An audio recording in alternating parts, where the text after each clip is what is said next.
Hello everyone and welcome back to Top 10 Gaming, the home of gaming lists. I'm your host Connor Monroe and I'm new to gaming. Well, new to the channel, not to actually gaming. You can ask my girlfriend about that one.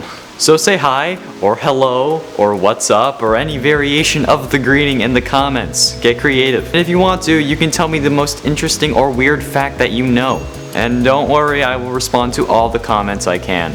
So now that I've introduced myself, let's get into today's list of the top 10 biggest Nintendo fails.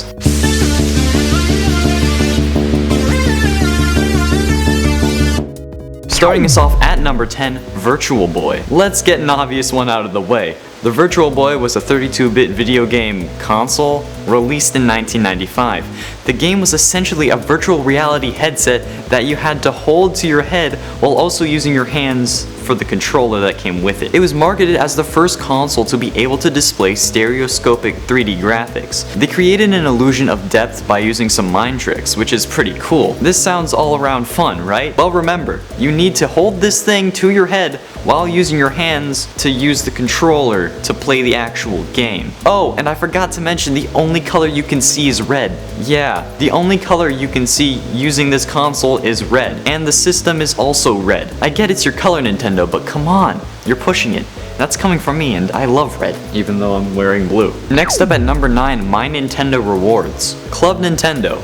Anyone remember that? I do. Being able to earn sick rewards for buying Nintendo games? Hell yeah! You can get anything from games, t-shirts, calendars, and other cool Nintendo swag when this program was at its peak. But then Nintendo announced My Nintendo Rewards. Now, don't get me wrong, some of you may enjoy this service, but as it was being marketed as an improved Club Nintendo, they severely failed to deliver. With My Nintendo Rewards, you can get some games for sure for the Wii U, and you can get discounts on games. Oh, so I can get free games for a console I've only known one person to have, and the consoles I do have I only get discounts? Yes, you can also get discounts on Wii U games as well, since, you know, even if they won't be losing much money because literally no one has a Wii U, it's still a valuable asset to the company.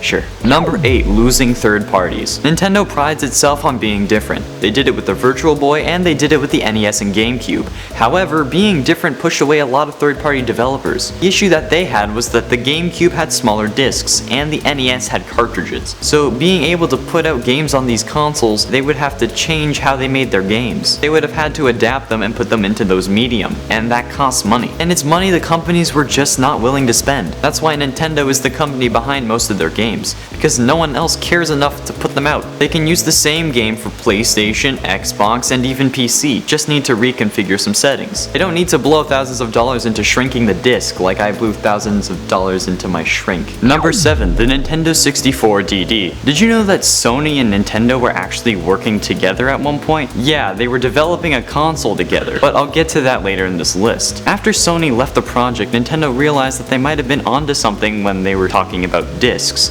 Nintendo wanted to stick to their cartridges, however. They worked on adapting to the new medium, but they didn't make a new console. Instead, they made the Nintendo 64 DD, which stands for disk drive. This was meant to be an add-on to the Nintendo 64, essentially a peripheral that allowed the console to read and program discs. It was meant to be a developer's console, but unfortunately, they didn't understand how to market it to the correct demographic. Look, I went to college for advertising, and after looking at some of their advertising, it's not at all directed to the correct market at all. I said it all twice, that's how bad it is. It hardly shows the device, and when it does, it says it's going under the Nintendo 64 and that's it. Nothing about programming. I mean, I can't understand Japanese, but from what I could tell, there was nothing that referenced programming. This is the kind of thing they would show me at school to show me what not to do. Epic fail, Nintendo. Number 6, new Wii models. Wait, so there are newer Wii models? Yes. That are worse than the old ones? Yes. How? Well, dear viewer, the Wii system was so popular back in the day that I remember for Christmas my sister and I wanted one so bad. We begged our parents. When it gets to the day of, as we're opening our gifts, we seem to open quite a few GameCube games. We were confused, but our father explained that they used to be his, and the Wii supports GameCube games as well. Like, isn't that terrific? Like, you can still play all your older games. If you have games and you can't get a GameCube, you can now use your Wii. No, you can't. Not if you get a newer model at least. Nintendo really shot themselves in the foot on this one. The backwards compatibility is amazing since GameCubes are pretty rare unless you want to spend more than a pretty penny online, from what I've seen at least. So why would Nintendo do this? Because it's cheaper. Now they don't seem to produce these anymore, or at least you can't get them in stores because they're pushing the Switch. But for those of you who are thinking of getting a new one because your disc reader died or because the system is slow now, good luck, especially if you want to use it for GameCube games. Not salty at all. Number 5. Censoring Mortal Kombat. Now when I think of Mortal Kombat, I think of the gruesome fatalities and the horrific gore that comes along with playing one of these games. It has an M rating for a reason, right? Well, apparently this was too much for Nintendo since they censored the fatalities in Mortal Kombat for the SNES. Doing this gave Nintendo a rep for being family friendly, which isn't a bad thing at all. They're similar to Disney and Pixar in that way. But they also became the butt of all family-friendly jokes. They gained the rep of being too family-friendly, and it turned away quite a bit of their market. I still know Nintendo is family-friendly. I'm just happy they didn't censor Super Smash Bros. Or Wii Sports Boxing.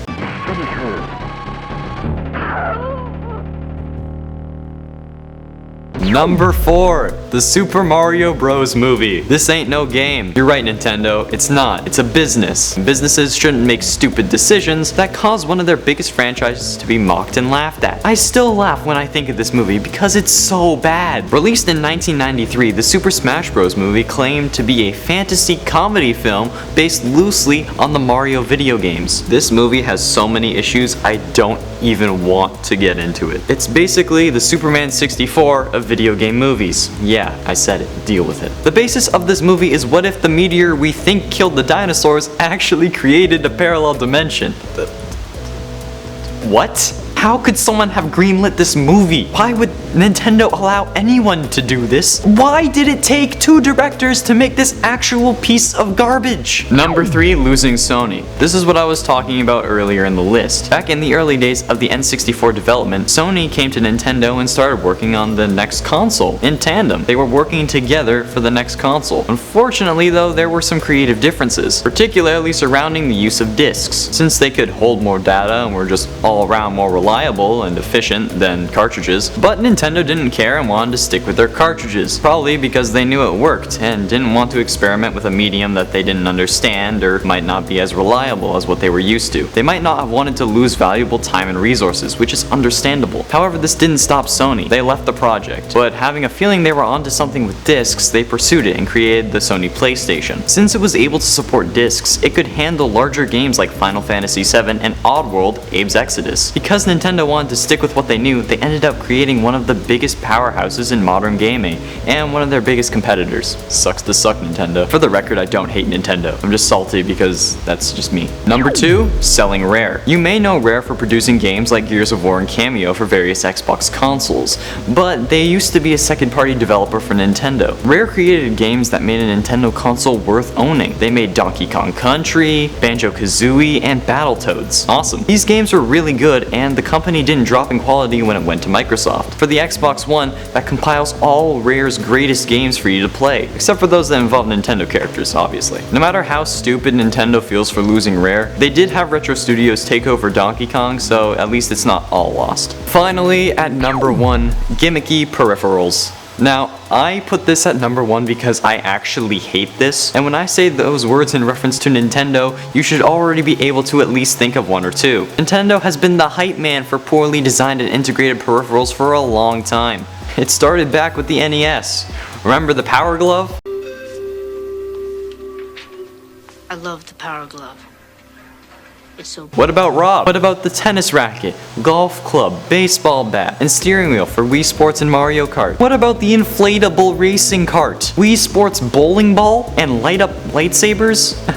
And don't forget the dumbbells. Yes, these are all real and these are all gimmicks that shouldn't have been created. Now, don't get me wrong, there are some good ones, but those are for complicated games with mechanics that can be confusing, especially with a variety of buttons. There's this one game that my friend owned for the Wii, and it had a shotgun accessory. It was a hunting game, and it was useful. It reloaded and shot since the buttons were confusing, especially if you were holding the Wii remote like this trying to shoot animals. Can I say that on YouTube? So that one was helpful, but that's the only one that I've seen be useful to this day. Don't waste your money on stuff like this, guys. This is Forky. I'm trash. Our kid made him. So there we have it, everyone, the top 10 biggest Nintendo fails. How did you feel about this list? Did I leave anything out? I know I didn't include the Wii U, but I mean, I know at least one person who has it, so. If you know something I forgot, leave it in the comments section below, and since I'm new, I don't have any comments to read out, so while you're yelling at me in the comments, say hi and answer this question. Is water cooked ice? And be sure to leave a like and subscribe for more Daily Gamer content. Thank you so much for watching. I'm Connor Monroe, and I'll see you in another video.